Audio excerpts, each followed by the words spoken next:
CostasNarrativeXP presents.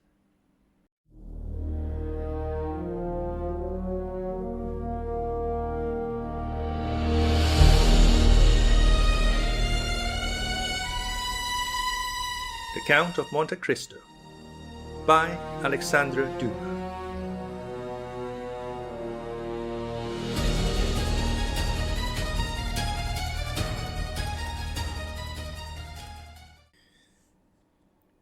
Chapter 89. The Night. Monte Cristo waited, according to his usual custom, until Dupré had sung his famous Suivez-moi. Then he rose and went out. Morel took leave of him at the door, renewing his promise to be with him the next morning at 7 o'clock, and to bring Emmanuel. Then he stepped into his coupé, calm and smiling, and was at home in 5 minutes. No one who knew the Count could mistake his expression when, on entering, he said, "Ali, bring me my pistols with the ivory cross."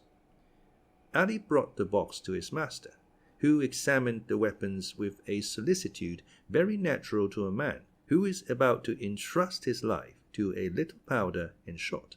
These were pistols of an especial pattern, which Monte Cristo had made for target practice in his own room. A cap was sufficient to drive out the bullet, and from the adjoining room no one would have suspected that the Count was, as sportsmen would say, keeping his hand in. He was just taking one up and looking for the point to aim at on a little iron plate which served him as a target, when his study door opened and Baptistin entered. Before he had spoken a word, the Count saw in the next room a veiled woman, who had followed closely after Baptistin, and now, seeing the Count with a pistol in his hand and swords on the table, rushed in. Baptistin looked at his master, who made a sign to him, and he went out, closing the door after him. "Who are you, madame?" said the Count to the veiled woman. The stranger cast one look around her, to be certain that they were quite alone. Then, bending as if she would have knelt, and joining her hands, she said with an accent of despair, "Edmond, you will not kill my son." The Count retreated a step, uttered a slight exclamation, and let fall the pistol he held. "What name did you pronounce then, Madame de Morcerf?" said he. "Yours," cried she, throwing back her veil. "Yours, which I alone, perhaps, have not forgotten. Edmond, it is not Madame de Morcerf who is come to you. It is Mercédès." "Mercédès is dead, madame," said Monte Cristo. "I know no one now of that name." "Mercédès lives, sir, and she remembers, for she alone recognized you when she saw you, and even before she saw you, by your voice, Edmond, by the simple sound of your voice. And from that moment she has followed your steps, watched you, feared you, and she needs not to inquire what hand has dealt the blow which now strikes Monsieur de Morcerf." "Fernand, do you mean?" replied Monte Cristo, with bitter irony. "Since we are recalling names, let us remember them all." Monte Cristo had pronounced the name of Fernand with such an expression of hatred that Mercédès felt a thrill of horror run through every vein. "You see, Edmond, I am not mistaken, and have cause to say, spare my son." "And who told you, madame, that I have any hostile intentions against your son?" "No one, in truth. But a mother has twofold sight. I guessed all. I followed him this evening to the opera, and, concealed in a parquet box, have seen all." "If you have seen all, madame, you know that the son of Fernand has publicly insulted me," said Monte Cristo with awful calmness. "Oh, for pity's sake! You have seen that he would have thrown his glove in my face if Morel, one of my friends, had not stopped him. Listen to me. My son has also guessed who you are. He attributes his father's misfortunes to you." "Madame, you are mistaken. They are not misfortunes. It is a punishment. It is not I who strike Monsieur de Morcerf. It is Providence which punishes him." "And why do you represent Providence?" cried Mercédès. "Why do you remember when it forgets? What are Yanina and its vizier to you, Edmond? What injury has Fernand Mondego done you in betraying Ali Tepellini?" "Ah, madam," replied Monte Cristo, "all this is an affair between the French captain and the daughter of Vasiliki. It does not concern me. You are right. And if I have sworn to revenge myself, it is not on the French captain or the Count of Morcerf, but on the fisherman Fernand, the husband of Mercédès the Catalane." "Ah, sir," cried the Countess, "how terrible a vengeance for a fault which fatality made me commit! For I am the only culprit, Edmond, and if you owe revenge to anyone, it is to me, who had not fortitude to bear your absence and my solitude." "But," exclaimed Monte Cristo, "why was I absent, and why were you alone?" "Because you had been arrested, Edmond, and were a prisoner." "And why was I arrested? Why was I a prisoner?" "I do not know," said Mercédès. "You do not, madam. At least, I hope not. But I will tell you. I was arrested and became a prisoner because, under the arbor of La Réserve, the day before I was to marry you, a man named Danglars wrote this letter, which the fisherman Fernand himself posted." Monte Cristo went to his secrétaire, opened a drawer by a spring, from which he took a paper which had lost its original color, and the ink of which had become of a rusty hue. This he placed in the hands of Mercédès. It was Danglars' letter to the king's attorney, which the Count of Monte Cristo, disguised as a clerk from the house of Thomson and French, had taken from the vow against Edmond Dantès, on the day he had paid the 200,000 francs to Mr. de Beaufil. Mercédès read with terror the following lines: "The king's attorney is informed by a friend to the throne and religion that one Edmond Dantès, second in command on board the Pharaon, this day arrived from Smyrna, after having touched at Naples and Porto Ferraio, is the bearer of a letter from Murat to the usurper, and of another letter from the usurper to the Bonapartist Club in Paris. Ample corroboration of this statement may be obtained by arresting the above-mentioned Edmond Dantès, who either carries the letter for Paris about with him or has it at his father's abode. Should it not be found in possession of either father or son, then it will assuredly be discovered in the cabin belonging to the said Dantès on board the Pharaon." "How dreadful!" said Mercédès, passing her hand across her brow, moist with perspiration. "And that letter?" "I bought it for 200,000 francs, madam," said Monte Cristo. "But that is a trifle, since it enables me to justify myself to you." "And the result of that letter?" "You well know, madam, was my arrest. But you do not know how long that arrest lasted. You do not know that I remained for 14 years within a quarter of a league of you, in a dungeon in the Château d'If. You do not know that every day of those 14 years I renewed the vow of vengeance which I had made the first day. And yet I was not aware that you had married Fernand, my calumniator, and that my father had died of hunger." "Can it be?" cried Mercédès, shuddering. "That is what I heard on leaving my prison 14 years after I had entered it. And that is why, on account of the living Mercédès and my deceased father, I have sworn to revenge myself on Fernand, and I have revenged myself." "And you are sure the unhappy Fernand did that?" "I am satisfied, madam, that he did what I have told you.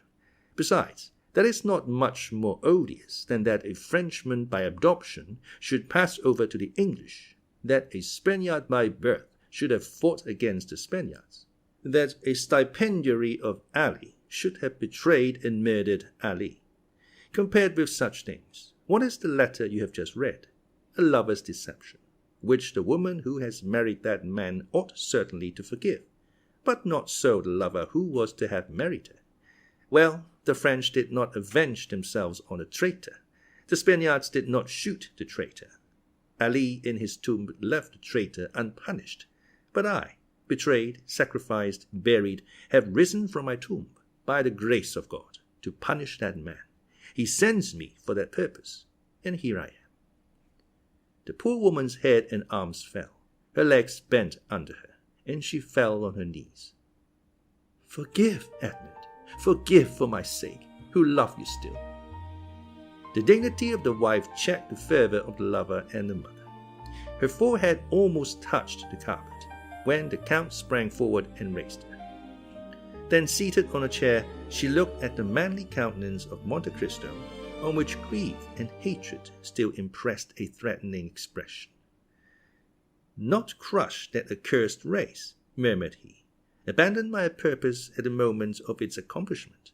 Impossible, madam, impossible." "Edmond," said the poor mother, who tried every means, "when I call you Edmond, why do you not call me Mercédès?" "Mercédès," repeated Monte Cristo. "Mercédès. Well, yes, you are right. That name has still its charms, and this is the first time for a long period that I have pronounced it so distinctly.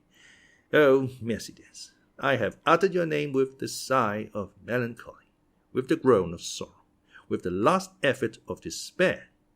I have uttered it when frozen with cold, crouched on the straw in my dungeon. I have uttered it consumed with heat, rolling on the stone floor of my prison. Mercédès, I must revenge myself, for I suffered 14 years. 14 years I wept, I cursed. Now I tell you, Mercédès, I must revenge myself." The Count, fearing to yield to the entreaties of her he had so ardently loved, called his sovereigns to the assistance of his hatred. "Revenge yourself, then, Edmond," cried the poor mother, "but let your vengeance fall on the culprits, on him, on me, but not on my son." "It is written in a good book," said Monte Cristo, "that the sins of the fathers shall fall upon their children to the 3rd and 4th generation. Since God himself dictated those words to his prophet, why should I seek to make myself better than God?" "Edmond," continued Mercédès, with her arms extended towards the Count, "since I first knew you, I have adored your name, have respected your memory. Edmond, my friend, do not compel me to tarnish that noble and pure image reflected incessantly on the mirror of my heart. Edmond, if you knew all the prayers I have addressed to God for you while I thought you were living, and since I have thought you must be dead. Yes, dead, alas. I imagined your dead body buried at the foot of some gloomy tower, or cast to the bottom of a pit by hateful jailers, and I wept. What could I do for you, Edmond, besides pray and weep? Listen, for 10 years I dreamed each night the same dream. I had been told that you had endeavored to escape, that you had taken the place of another prisoner, that you had slipped into the winding sheets of a dead body, that you had been thrown alive from the top of the Chateau d'If, and that the cry you uttered as you dashed upon the rocks first revealed to your jailers that they were your murderers. Well, Edmond, I swear to you, by the head of that son for whom I entreat your pity, Edmond, for 10 years I saw every night every detail of that frightful tragedy, and for 10 years I heard every night the cry which awoke me, shuddering and cold. And I, too, Edmond, oh, believe me, guilty as I was, oh, yes, I, too, have suffered much. Have you known what it is to have your father starved to death in your absence? Cried Monte Cristo, thrusting his hands into his hair. Have you seen the woman you loved giving her hand to your rival while you were perishing at the bottom of a dungeon? No, interrupted Mercédès, but I have seen him whom I loved on the point of murdering my son. Mercédès uttered these words with such deep anguish, with an accent of such intense despair, that Monte Cristo could not restrain a sob. The lion was daunted. The avenger was conquered. What do you ask of me? Said he. Your son's life? Well, he shall live. Mercédès uttered a cry which made the tears start from Monte Cristo's eyes, but these tears disappeared almost instantaneously, for, doubtless, God had sent some angel to collect them. Far more precious were they in his eyes than the richest pearls of Gujarat and Ophir. Oh, said she, seizing the Count's hand and raising it to her lips. Oh, thank you, Edmond. Now you are exactly what I dreamt you were, the man I always loved. Oh, now I may say so. So much the better, replied Monte Cristo, as that poor Edmond will not have long to be loved by you. Death is about to return to the tomb, the phantom to retire in darkness. What do you say, Edmond? I say, since you command me, Mercédès, I must die. Die? And why so? Who talks of dying? Whence have you these ideas of death? You do not suppose that, publicly outraged in the face of the whole theatre, in the presence of your friends and those of your son, challenged by a boy who will glory in my forgiveness as if it were a victory, you do not suppose that I can for one moment wish to live. What I most loved after you, Mercédès, was myself, my dignity, and that strength which rendered me superior to other men. That strength was my life. With one word you have crushed it, and I die. But the duel will not take place, Edmond, since you forgive. It will take place, said Monte Cristo, in a most solemn tone. But instead of your son's blood to stain the ground, mine will flow. Mercédès shrieked, and sprang towards Monte Cristo, but, suddenly stopping, Edmond, said she, there is a God above us. Since you live and since I have seen you again, I trust to him from my heart. While waiting his assistance, I trust to your word. You have said that my son should live, have you not? Yes, madame, he shall live, said Monte Cristo, surprised that without more emotion Mercédès had accepted the heroic sacrifice he made for her. Mercédès extended her hand to the Count. Edmond, said she, and her eyes were wet with tears while looking at him to whom she spoke. How noble it is of you! How great the action you have just performed! How sublime to have taken pity on a poor woman who appealed to you with every chance against her! Alas, I am grown old with grief more than with years, and cannot now remind my Edmond by a smile or by a look of that Mercédès whom he once spent so many hours in contemplating. Ah, believe me, Edmond, as I told you, I too have suffered much. I repeat, it is melancholy to pass one's life without having one joy to recall, without preserving a single hope. But that proves that all is not yet over. No, it is not finished. I feel it by what remains in my heart. Oh, I repeat it, Edmond, what you have just done is beautiful. It is grand. It is sublime. Do you say so now, Mercédès? Then what would you say if you knew the extent of the sacrifice I make to you? Suppose that the Supreme Being, after having created the world and fertilized chaos, had paused in the work to spare an angel the tears that might one day flow for mortal sins from her immortal eyes. Suppose that when everything was in readiness and the moment had come for God to look upon his work and see that it was good, suppose he had snuffed out the sun and tossed the world back into eternal night. Then, even then, Mercédès, you could not imagine what I lose in sacrificing my life at this moment. Mercédès looked at the Count in a way which expressed at the same time her astonishment, her admiration, and her gratitude. Monte Cristo pressed his forehead on his burning hands, as if his brain could no longer bear alone the weight of his thoughts. Edmond, said Mercédès, I have but one word more to say to you. The Count smiled bitterly. Edmond, continued she, you will see that if my face is pale, if my eyes are dull, if my beauty is gone, if Mercédès, in short, no longer resembles her former self in her features, you will see that her heart is still the same. Adieu, then, Edmond. I have nothing more to ask of heaven. I have seen you again, and have found you as noble and as great as formerly you were. Adieu, Edmond, adieu, and thank you. But the Count did not answer. Mercédès opened the door of the study and had disappeared before he had recovered from the painful and profound reverie into which his thwarted vengeance had plunged him.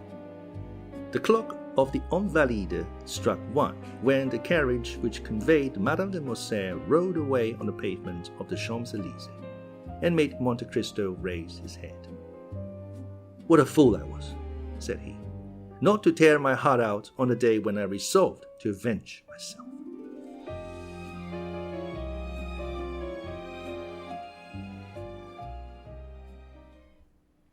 Chapter 90. The Meeting.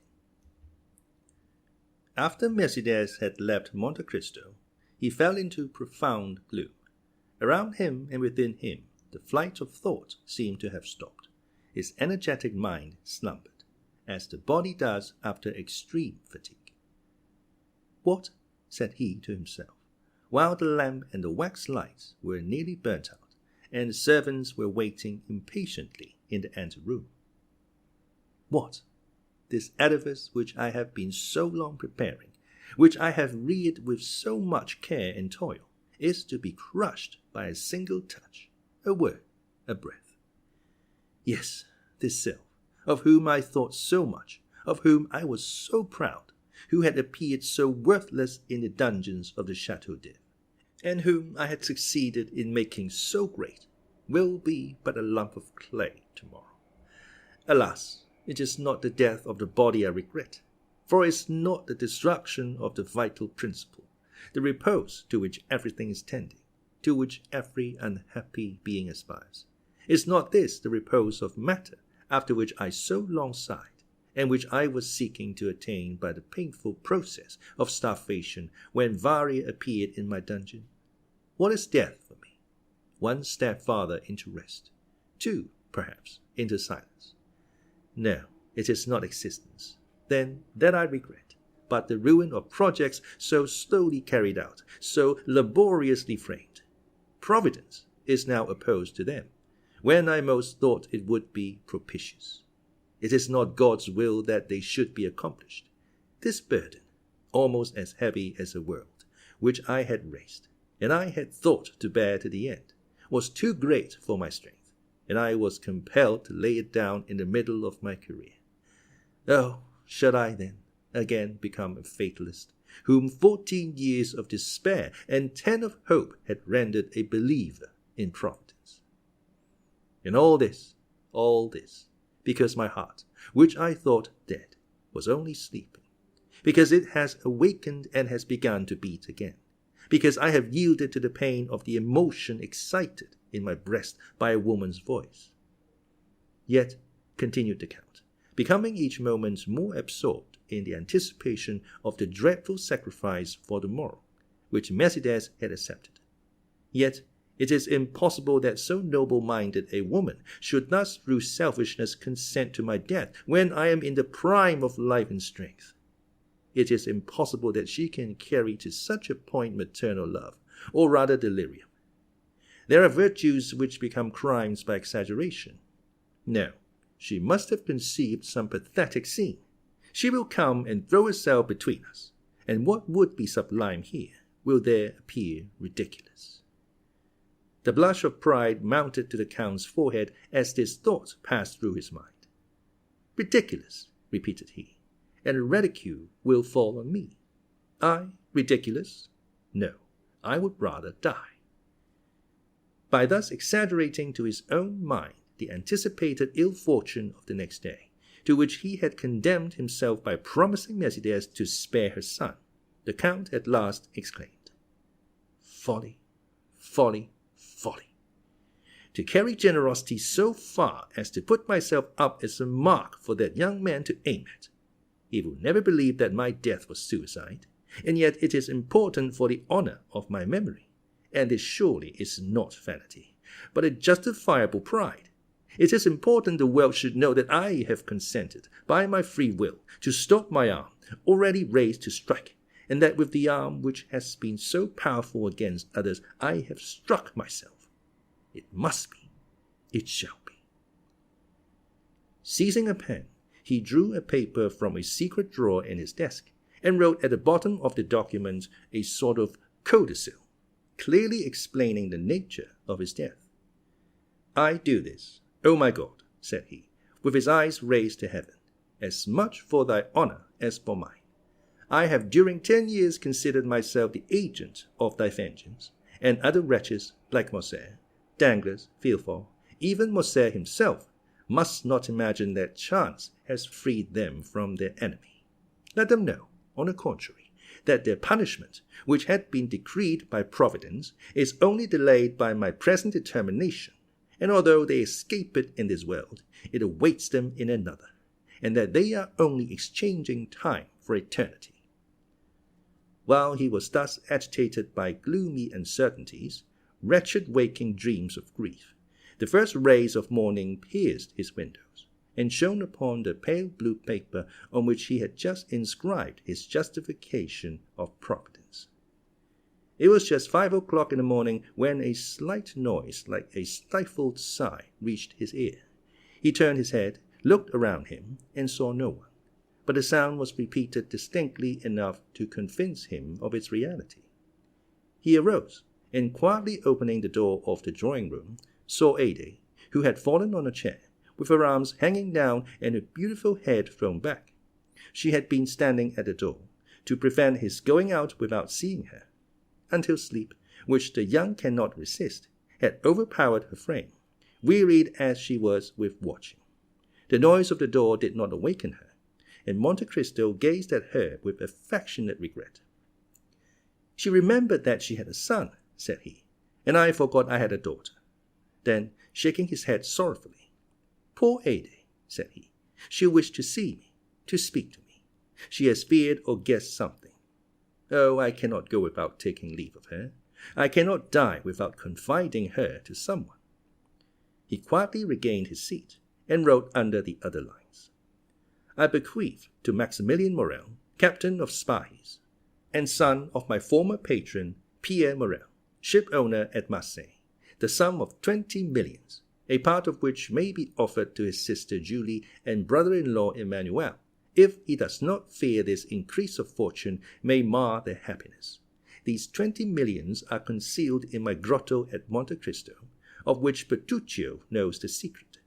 If his heart is free, and he will marry Haydée, the daughter of Ali Pasha of Yanina, whom I have brought up with the love of a father, and who has shown the love and tenderness of a daughter for me, he will thus accomplish my last wish.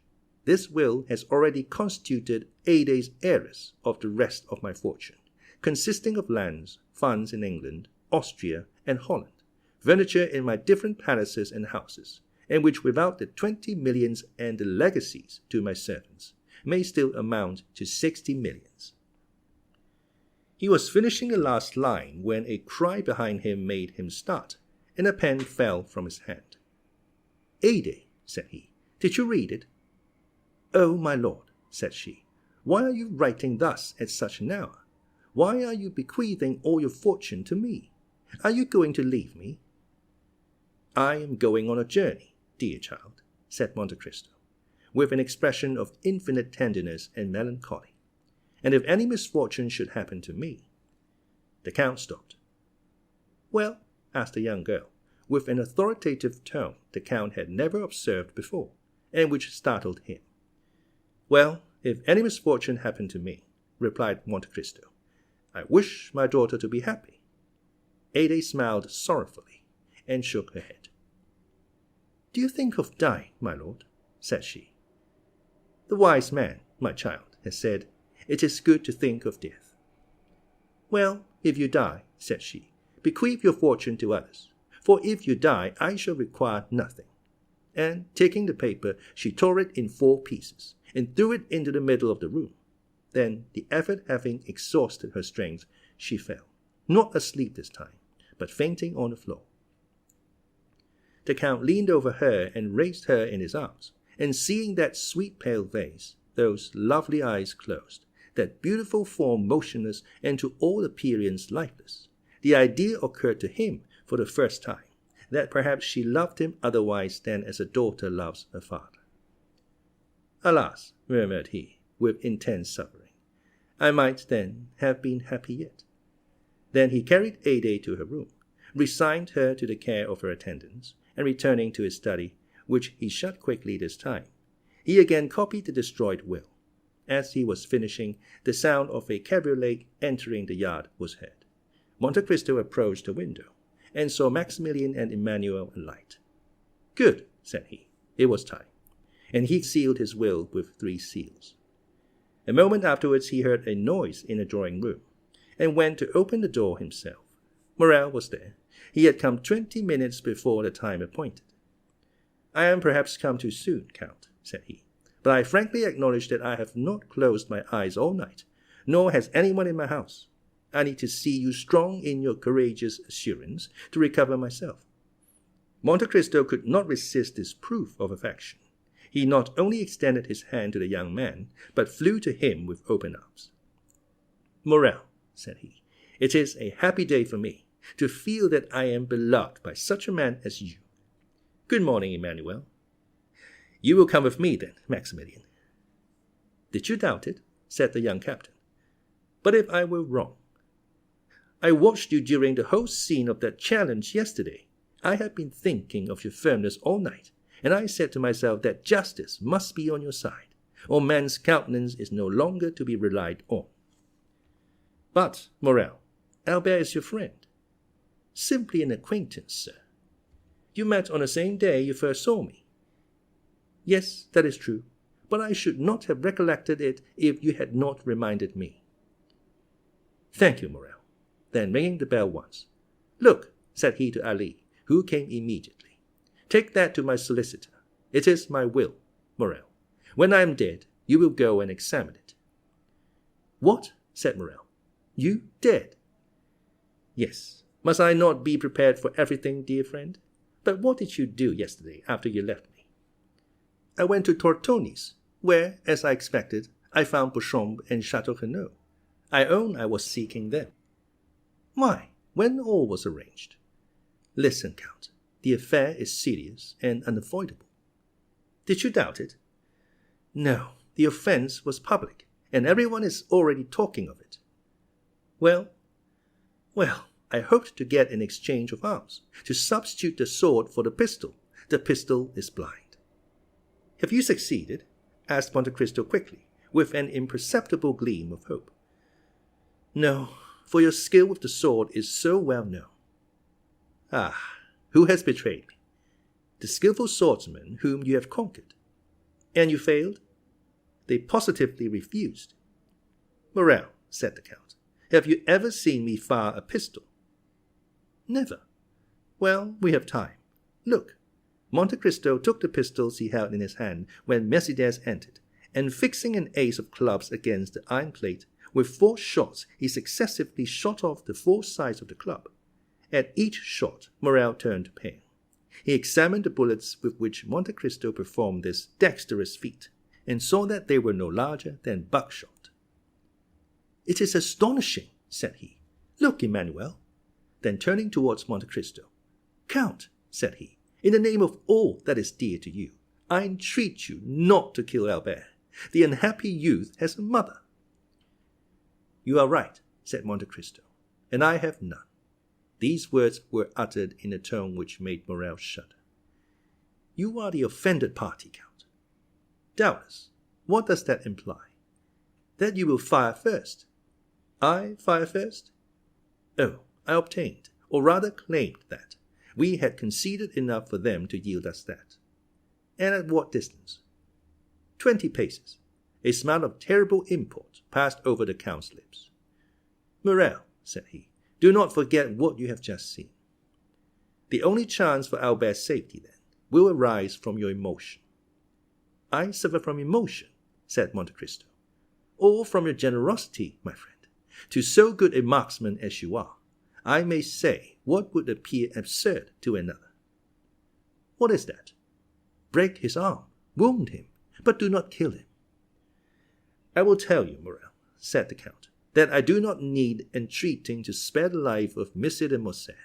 He shall be so well spared that he will return quietly with his 2 friends, while I... And you? There will be another thing. I shall be brought home. No, no, cried Maximilien, quite unable to restrain his feelings. As I told you, my dear Morrel, Monsieur de Morcerf will kill me. Morrel looked at him in utter amazement. But what has happened, then, since last evening, Count? The same thing that happened to Brutus the night before the battle of Philippi. I have seen a ghost. And that ghost told me, Morrel, that I had lived long enough.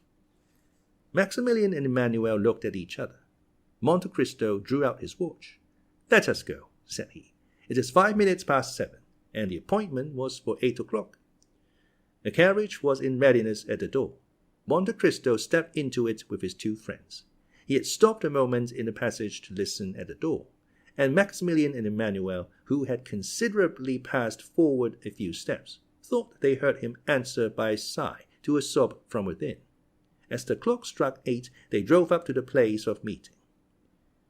"We are first," said Morrel, looking out of the window. "Excuse me, sir," said Baptistin, who had followed his master with indescribable terror, "but I think I see a carriage down there under the trees."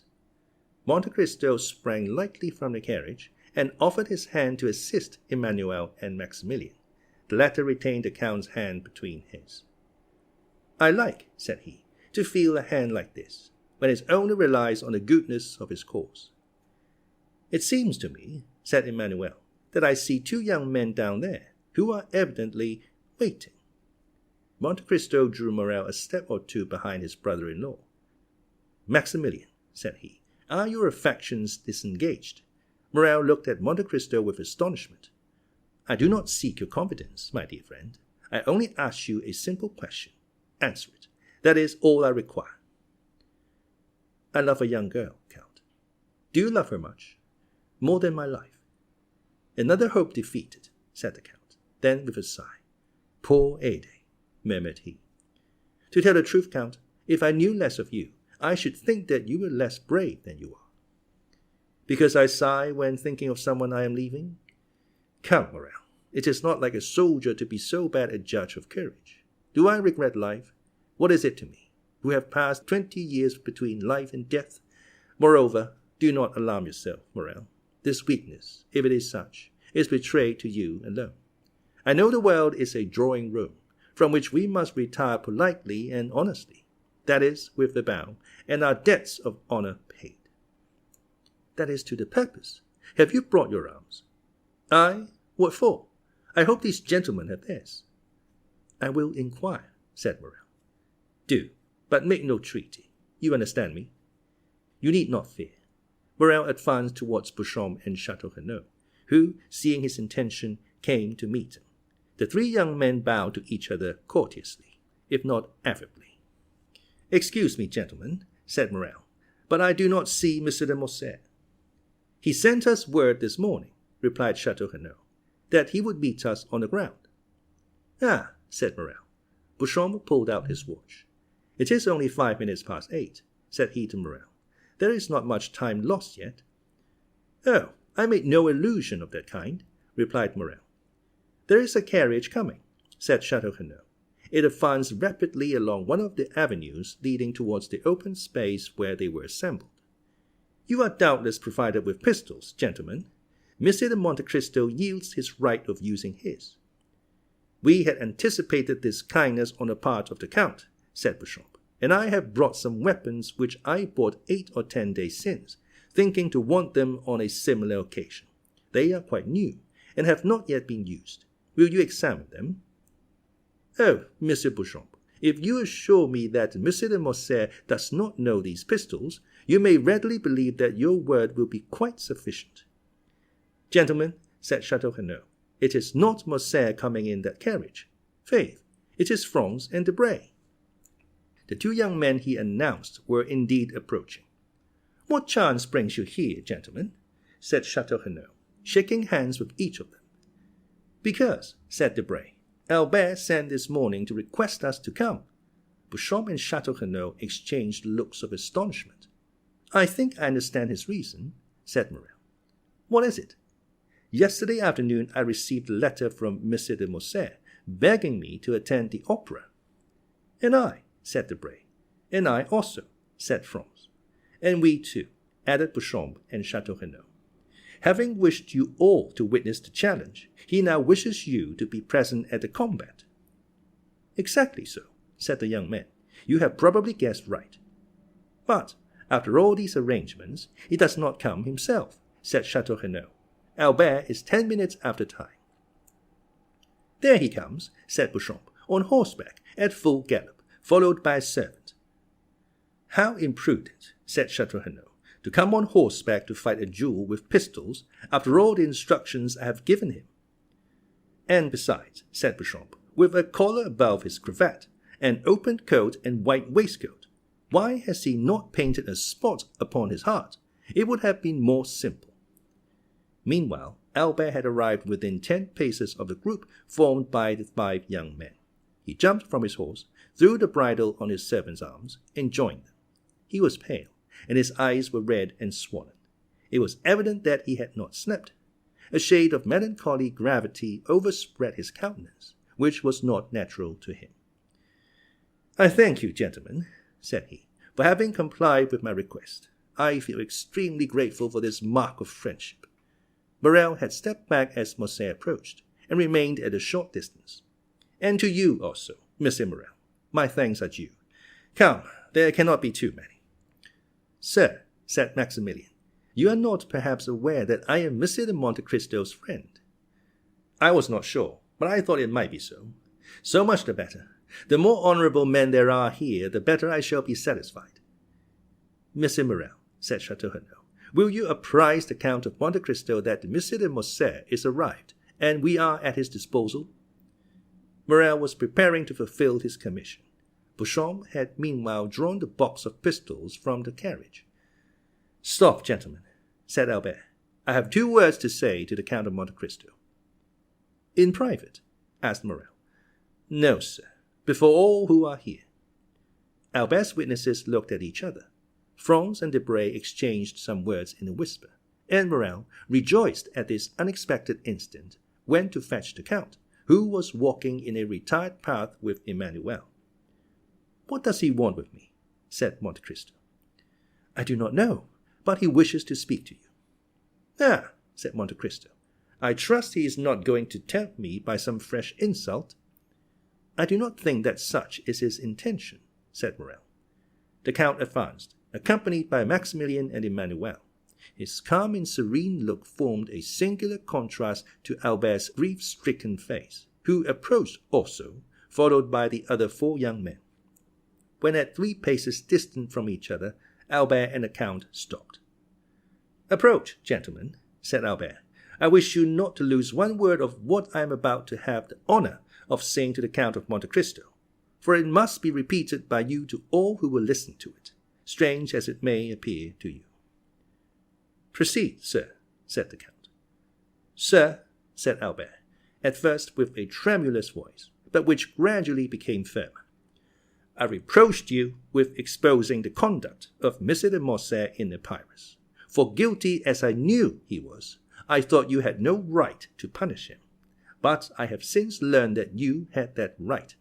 It is not Fernand Monaco's treachery towards Ali Pasha which induces me so readily to excuse you, but the treachery of the fisherman Fernand towards you, and the almost unheard-of miseries which were its consequences. And I say, and proclaim it publicly, that you were justified in revenging yourself on my father, and I, his son, thank you for not using greater severity."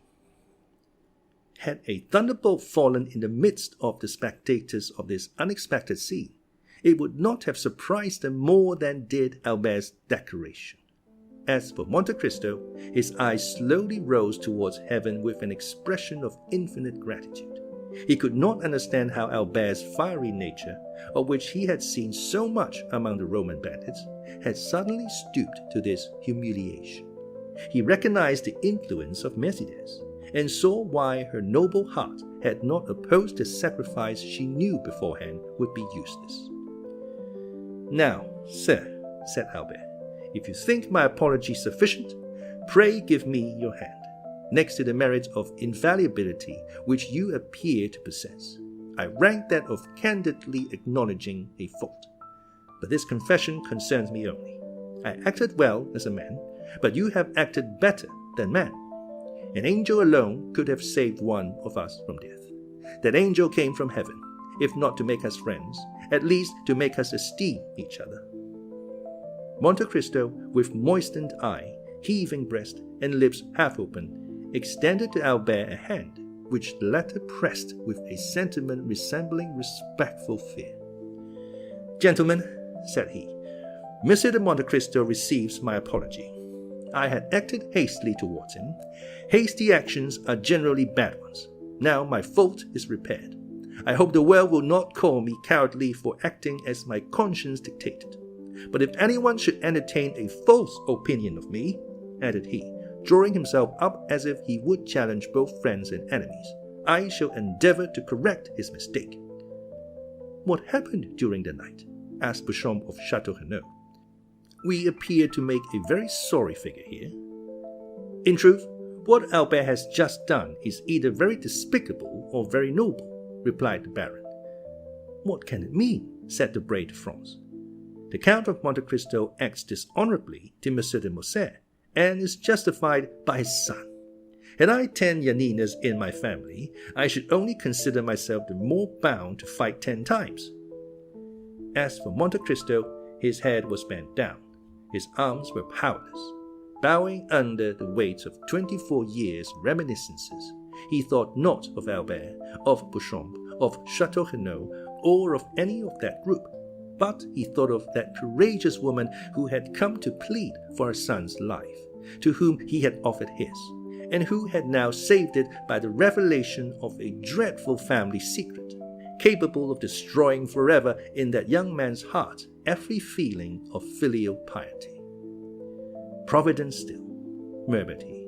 Now only am I fully convinced of being the emissary of God.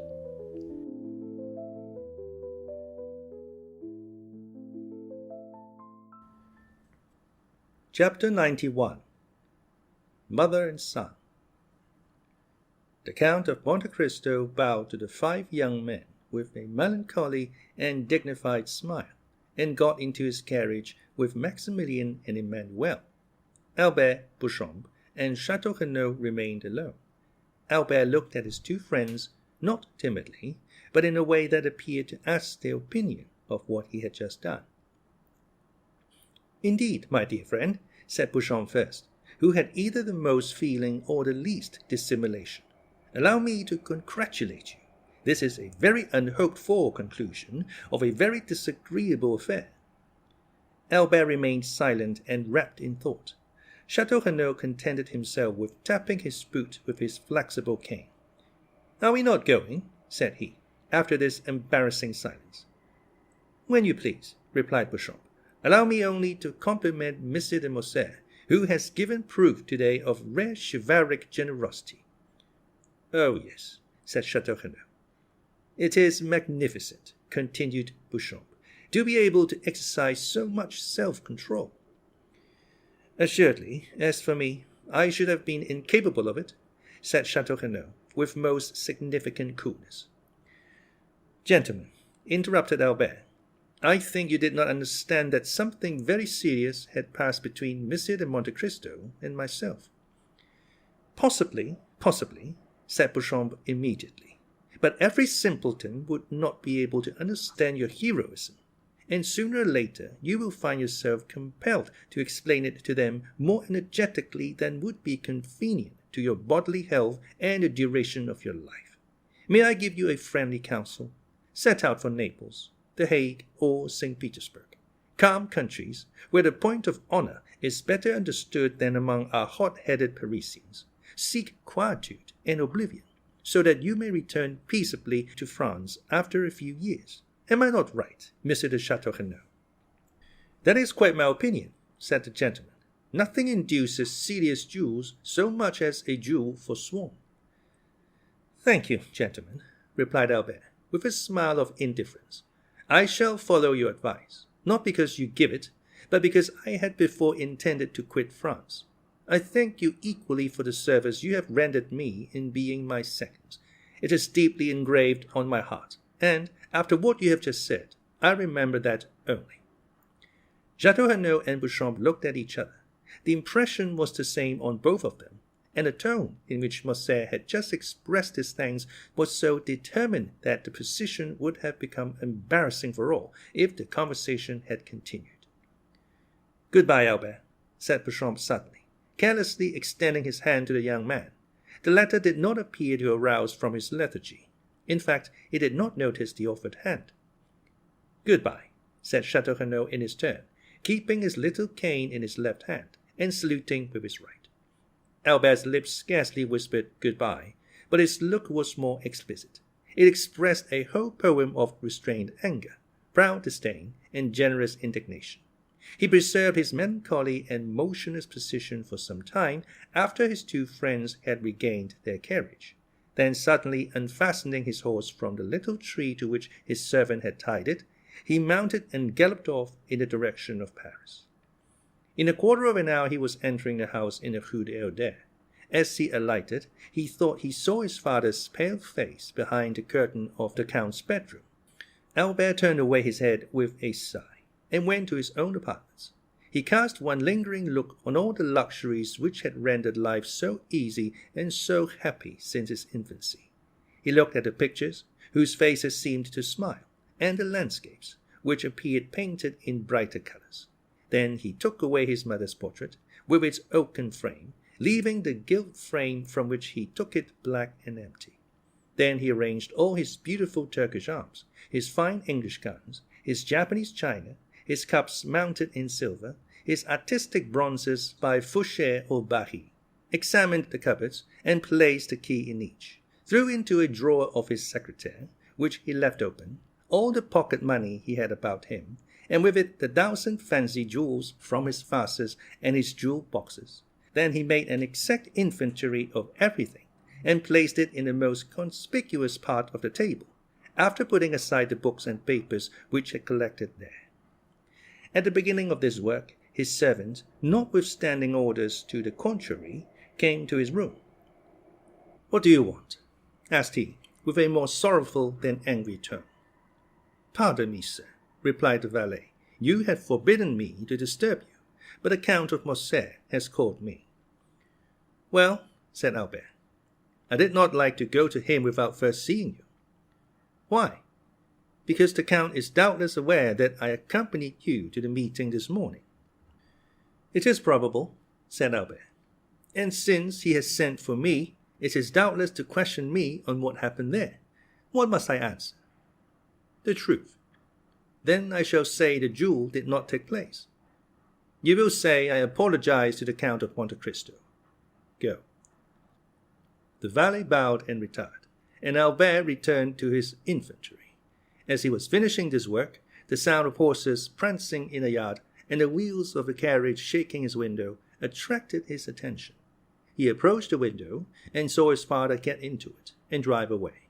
The door was scarcely closed when Albert bent his steps to his mother's room, and, no one being there to announce him, he advanced to her bedchamber, and distressed by what he saw and guessed, stopped for one moment at the door.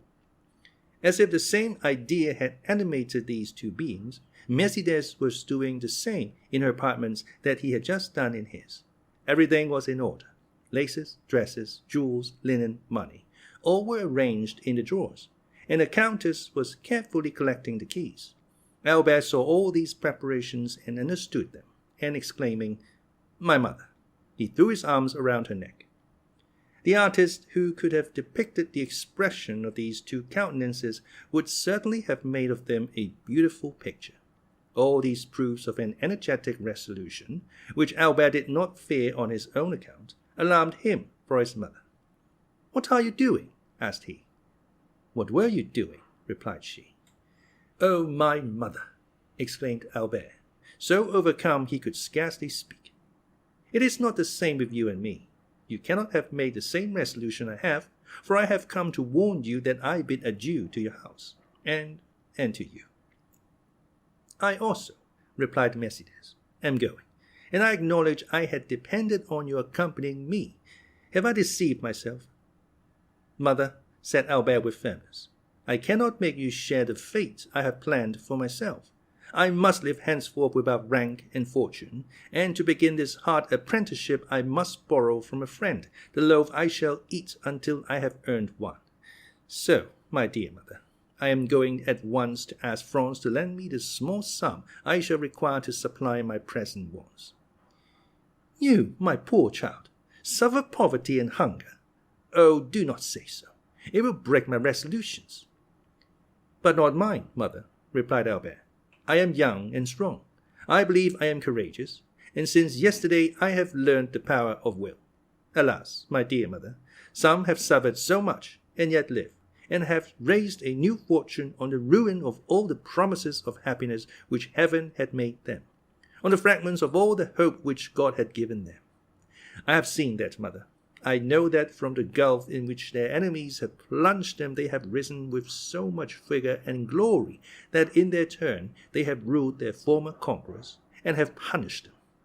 No, mother, from this moment I have done with the past, and accept nothing from it, not even a name, because you can understand that your son cannot bear the name of a man who ought to blush for it before another. Albert, my child, said Mercédès, if I had a stronger heart, that is the counsel I would have given you. Your conscience has broken when my voice became too weak. Listen to its dictates. You had friends, Albert. Break off their acquaintance, but do not despair. You have life before you, my dear Albert, for you are yet scarcely 22 years old, and as a pure heart like yours wants a spotless name, take my father's. It was Herrera.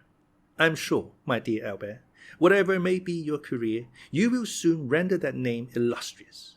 Then, my son, return to the world still more brilliant because of your former sorrows. And if I am wrong, still let me cherish these hopes, for I have no future to look forward to. For me, the grave opens when I pass the threshold of this house. I will fulfill all your wishes, my dear mother, said the young man. Yes, I share your hopes. The anger of heaven will not pursue us, since you are pure and I am innocent. But, since our resolution is formed, let us act promptly. Monsieur de Morcerf went out about half an hour ago. The opportunity is favorable to avoid an explanation. I am ready, my son, said Mercédès. Albert ran to fetch a carriage. He recollected that there was a small furnished house to let in the Rue de Saint-Père, where his mother would find a humble but decent lodging, and thither he intended conducting the Countess. As the carriage stopped at the door, and Albert was alighting, a man approached and gave him a letter. Albert recognized the bearer. From the Count, said Bertuccio. Albert took the letter, opened and read it, then looked round for Bertuccio, but he was gone. He returned to Mercédès with tears in his eyes and heaving breast, and without uttering a word he gave her the letter. Mercédès read, Albert, while showing you that I have discovered your plans, I hope also to convince you of my delicacy. You are free. You leave the Count's house, and you take your mother to your home. But reflect, Albert, you owe her more than your poor noble heart can pay her. Keep the struggle for yourself. Bear all the suffering, but spare her the trial of poverty which must accompany your first efforts. For she deserves not even the shadow of the misfortune which has this day fallen on her, and Providence is not willing that the innocent should suffer for the guilty. I know you are going to leave the Rue des Alders without taking anything with you. Do not seek to know how I discovered it. I know it. That is sufficient. Now listen, Albert. 24 years ago I returned, proud and joyful, to my country. I had a betrothed, Albert, a lovely girl whom I adored, and I was bringing to my betrothed 150 louis, painfully amassed by ceaseless toil. This money was for her. I destined it for her, and, knowing the treachery of the sea, I buried our treasure in the little garden of the house my father lived in at Marseilles, on the Allée de Meillan. Your mother, Albert, knows the poor house well. A short time since I passed through Marseilles, and went to see the old place, which revived so many painful recollections. And in the evening I took a spade and dug in a corner of the garden where I had concealed my treasure. The iron box was there. No one had touched it. Under a beautiful fig tree my father had planted the day I was born, which overshadowed the spot. Well, Albert, this money, which was formerly designed to promote the comfort and tranquillity of the woman I adored, may now, through strange and painful circumstances, be devoted to the same purpose. Oh, feel for me. Who could offer millions to that poor woman, but who returned her only the piece of black bread forgotten under my poor roof since the day I was torn from her I love? You are a generous man, Albert, but perhaps you may be blinded by pride or resentment. If you refuse me, if you ask another for what I have a right to offer you, I would say it is ungenerous of you to refuse the life of your mother at the hands of a man whose father was allowed by your father to die in all the horrors of poverty and despair." Albert stood pale and motionless to hear what his mother would decide after she had finished reading this letter. Mercédès turned her eyes with an ineffable look towards heaven. "I accept it," said she. "He has a right to pay the dowry, which I shall take with me to some convent." Putting the letter in her bosom, she took her son's arm, and with a firmer step than she even herself expected, she went downstairs.